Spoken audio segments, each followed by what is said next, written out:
ભારતીય સરહદના પ્રહરી એવા સીઆરપીએફ દ્વારા આજે કચ્છમાં શૌર્ય દિવસની ગૌરવભેર ઉજવણી કરવામાં આવી। 9 એપ્રિલ 1965ના રોજ રણભૂમિમાં બતાવેલી અપ્રતિમ બહાદુરીને યાદ કરીને જવાનોએ શહીદોને શ્રદ્ધાંજલિ અર્પણ કરી। કચ્છની સરહદે આવેલી ઐતિહાસિક સરદાર પોસ્ટ આજે દેશભક્તિના રંગે રંગાઈ હતી। સીઆરપીએફના જવાનોએ ગાર્ડ ઓફ ઓનર અને બેન્ડની સુરાવલીઓ વચ્ચે પોતાના પૂર્વજ જવાનોની શૂરવીરતાને યાદ કરી હતી।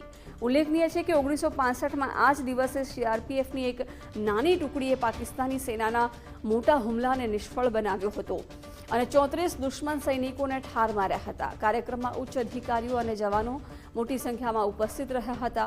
શહીદોના સ્મારક પર પુષ્પાંજલિ અર્પીને તેમની કુરબાનીને યાદ કરવામાં આવી હતી।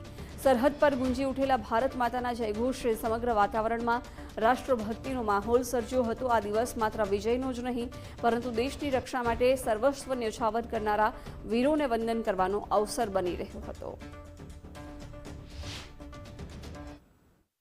1965 में आज के दिन ही हमारे बहादुर जवानों ने 150 लोगों ने 3500 की पाकिस्तान की इन्फेंट्री ब्रिगेड जिसे आर्टिलरी का सपोर्ट भी था उसको रोका, बल्कि हराया, उनके लोगों को पकड़ा और काफ़ी लोग किया, जिसमें हमारे लोग भी 7 लोग शहीद हुए।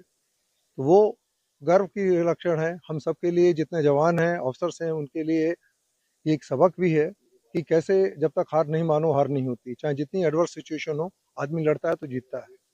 यही संदेश है देश के लिए भी, हम सब के लिए, जो गौरव के लिए, और उन लोगों को हार्दिक श्रद्धांजलि जिन्होंने देश की रक्षा में प्राण दिए।